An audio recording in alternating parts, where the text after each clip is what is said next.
My name is Audrey. I'm 32 years old. The night my family laughed about my grandmother's life is burned into my memory like a scar that never fades. It was my cousin Elena's engagement dinner, one of those polished, expensive evenings where everyone pretends they've always had money.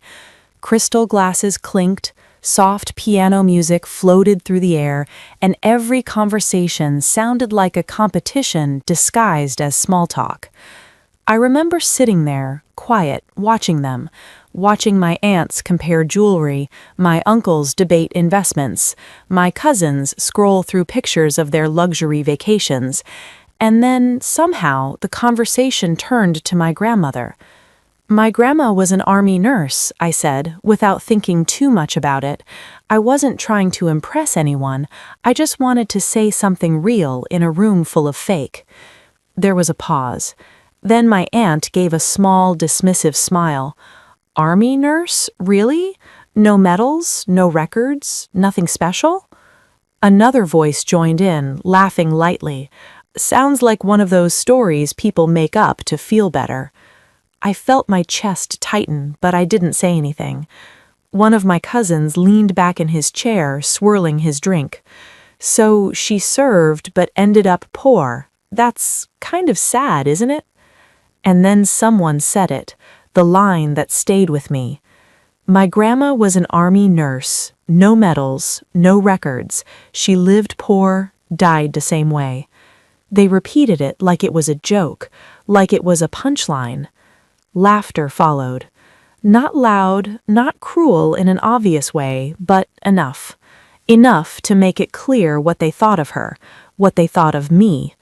I stared down at my plate, my hands clenched under the table. They didn't know her. They didn't know the woman who raised me when my parents were too busy chasing their own lives. They didn't know the quiet strength in her voice, the way she never complained, even when things were hard. They only saw what she didn't have. No wealth, no recognition, no proof. But I remembered everything. I remembered the small apartment where she lived, always spotless despite its age. I remembered how she used to hum softly while cooking, like the world outside didn't matter. I remembered the old photographs she kept in a worn-out box, pictures she never explained, just smiled at. And I remembered the day she died. There was no crowd, no ceremony, no long line of mourners. At Arlington, it was just me. The wind had been cold that morning, cutting through my coat as I stood there alone. No family members bothered to come. They said they were busy, said it was too far, said it didn't matter. But it mattered to me. I stood there, holding back tears, feeling like the entire world had forgotten her. Then something unexpected happened. A man approached me.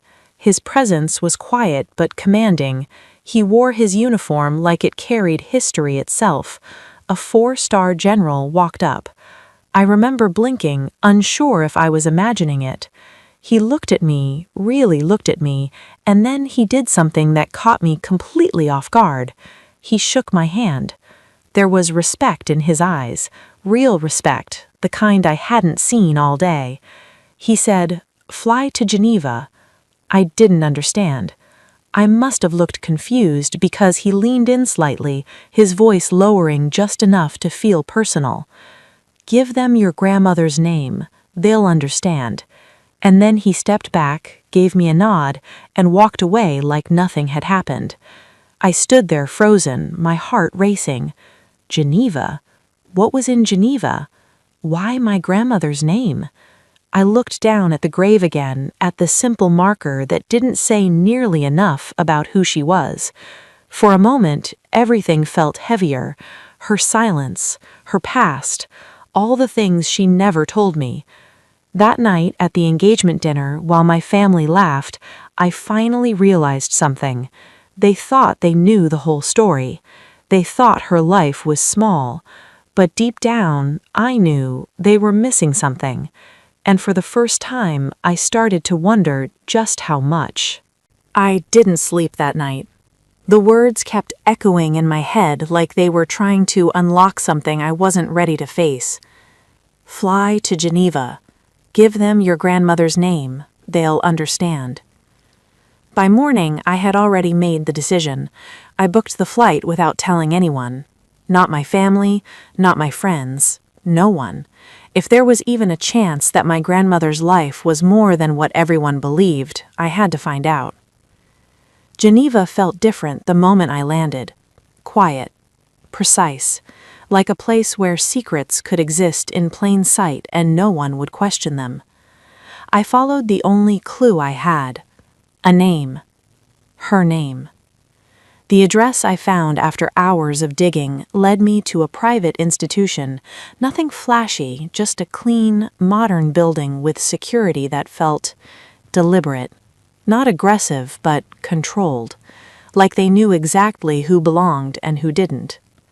I walked up to the front desk, my hands slightly trembling despite my effort to stay calm. "Hello," I said, my voice steadier than I felt. "I was told to come here. I need to give you a name." The receptionist looked at me politely but without much interest. "And that name is?" I hesitated for just a second. Then I said it. "My grandmother." The change was instant. Her expression didn't just shift, it froze. Not confusion, not curiosity. Recognition. She picked up the phone without another word, speaking quietly in a language I didn't understand. Within seconds, 2 men appeared from a hallway behind her. "Please come with us," one of them said. No explanation, no questions, just certainty. My heart pounded as I followed them through a series of secured doors, each one clicking shut behind me. The deeper we went, the more unreal it felt, like I had stepped into a version of my grandmother's life she had hidden completely. Finally, we entered a private office. An older man stood by the window, his back turned to me. The moment he heard the door close, he turned around slowly, and the second he saw me, his expression softened. "You have her eyes," he said quietly.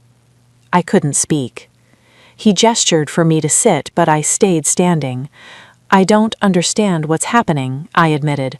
"I was told to come here. I was told you'd understand her name."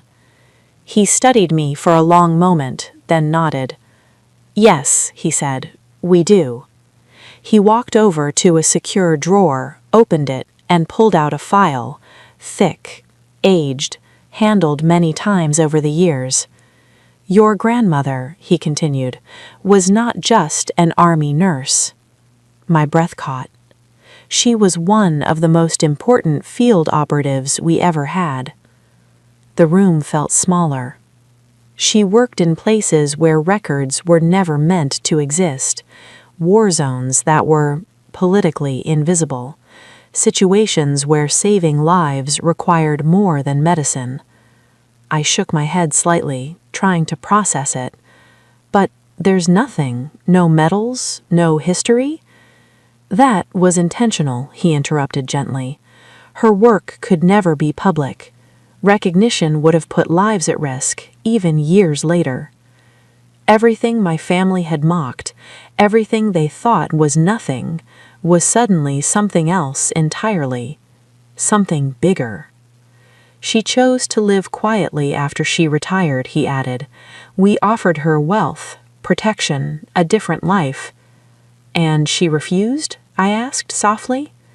He smiled faintly. "She said she had already done enough."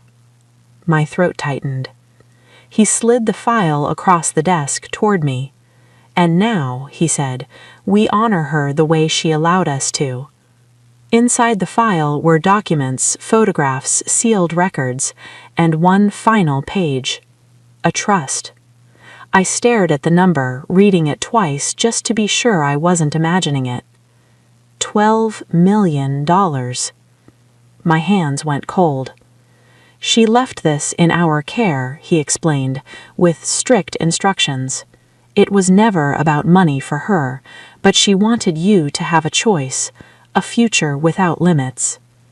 Tears filled my eyes before I could stop them. All those years, all that silence, it wasn't emptiness. It was sacrifice.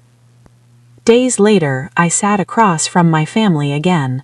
Same kind of table, same polished setting, same people who once laughed like my grandmother's life meant nothing. But this time, I wasn't quiet. They noticed the difference immediately. "What's going on with you?" one of them asked, half joking, half curious. I looked around the table slowly, meeting each of their eyes. "My grandma was an army nurse," I said. A few of them smirked, already expecting the same story. I didn't stop.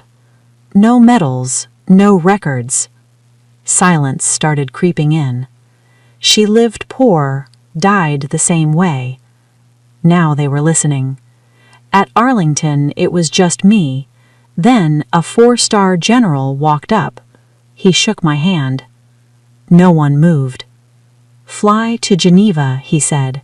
"Give them your grandmother's name. They'll understand." The room had gone completely still.